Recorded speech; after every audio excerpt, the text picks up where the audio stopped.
So welcome back to Faces and Pleasures. My next guest is a tremendous singer, and I had an opportunity to get up close and personal with her in our own home out of the city of Linwood. And what's astonishing about this young singer is not only does she sing and sing well, she also writes and produces and directs her own music. And her name is Necey Rose. Necey, welcome.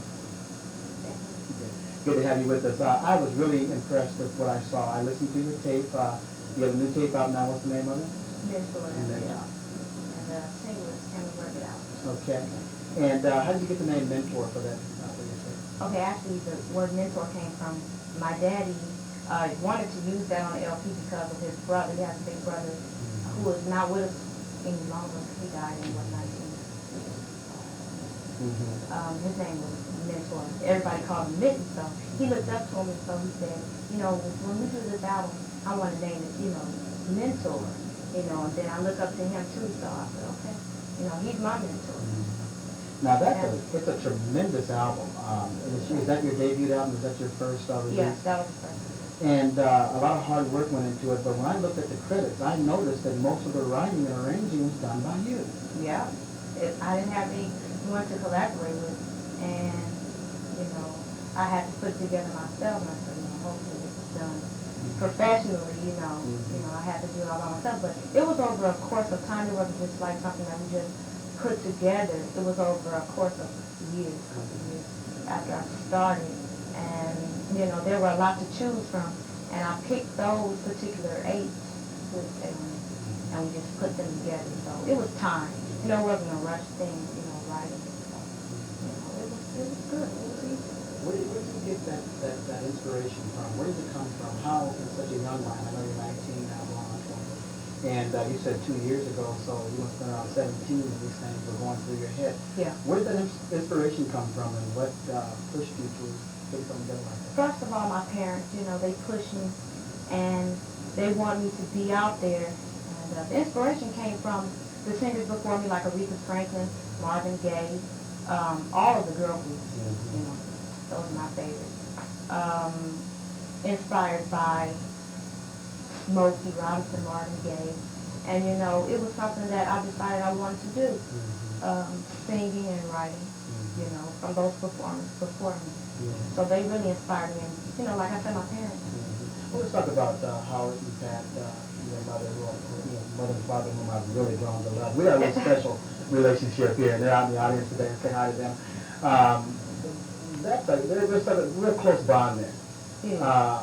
How is that helping you in your work? It's helping me because we have a family thing. Me and my parents, we stick together. I know most people my age, they don't really like hang out with their parents, but we sort of hang out together still, and that's what's really pushing me to do what I'm doing right now. The upbringing was strict, it was strict, but it was good. It's keeping me on the same track, being serious, being serious enough to put myself in a position to say, this is what I want to do.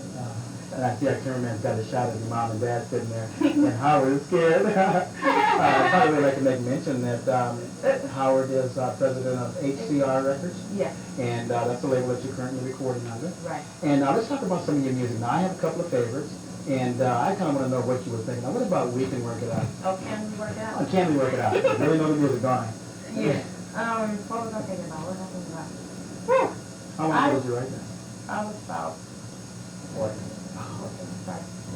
Actually, the song that I wrote is slow now, it's a ballad. But when I wrote it, it was fast, I used to like to dance a lot, so sometimes when I'm sitting around, you get this beat in their head, and it was fast. And I said, I can write this song off the melody that I had. And I just started putting some words to it, the words are similar to the one to the fast song, but slightly different.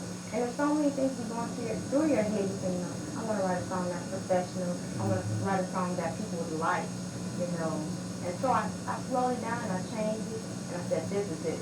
So it was just, I really can't explain. It's so hard to explain how it came to be.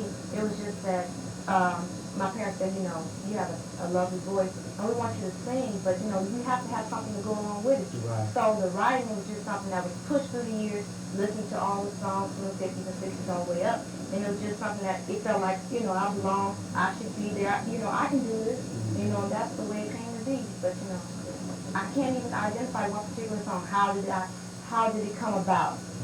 I don't know. It was like over a course of days after I wrote the one Can't Work Out, the one you were telling me about.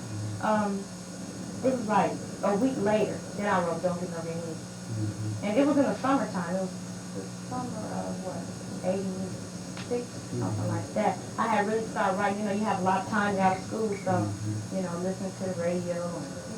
That's great. Tremendous work. I really appreciate what went into that. It's very professionally done.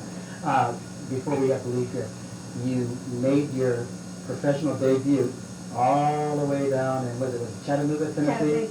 Tell us about that. You also headlined and opened for Legend. What happened? Yeah, I opened up for Bobby Bootland and that was 2 years ago, 1989. When we got down there, you know, we had a slow train getting down there. When we finally got down there, I was like tired, but you know, I had to get out there and do it. We went out there and we had to rehearse, and it was like, bam, the next 20 minutes after I got dressed and everything, I had to go right back out there, you know. But it was good, it was fun, it was so wonderful to be sitting around with him, you know, seeing, you know, a legend, you know, to be on the same stage with him. So it was great.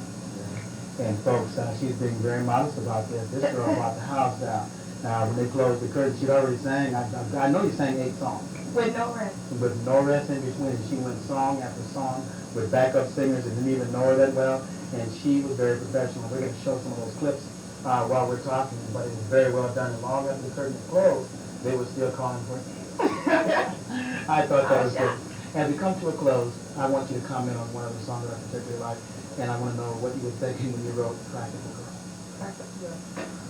Okay, when I wrote Practical Girl, I said, we have a material girl, so. Not getting no Madonna or nothing like that, but, you know, I said, you know, practical is something that, you know, you can be a person that does so many things. So useful. Someone that you can't be without, you know. And someone that someone needs, you know. You know, you just can't say no for an answer. So I wrote Practical Girl sheer out of it was just a song that popped into my head like, I am the girl you need, and I will never make you blue. And it was a happy song. And so, like I said, when I heard, it wasn't directly after I heard Material Girl, it was a while after that. But I had thought about it, you know, we got material, but why not a practical girl? Yeah. Something that everybody, you know, would like to, a person that someone would like to have in their life, you know. Great. Necey Rose, a young lady who was destined to sing her way to the top. And when you get up there, don't forget the little fellas like me. I won't. Really appreciate you being here. I've just enjoyed you ever since I met you and your wonderful family. And we have a card game set up down the road. And I want to go on record for saying, you know, we're going to whip them people. They ain't going to beat us. We're going to get them. So we're looking forward to seeing more of you. And you're going to sing for us. What are you going to sing for us tonight? Okay, I'm going to sing. Can we work it out? All right. I can't wait. We'll be right back. Miss Necey Rose.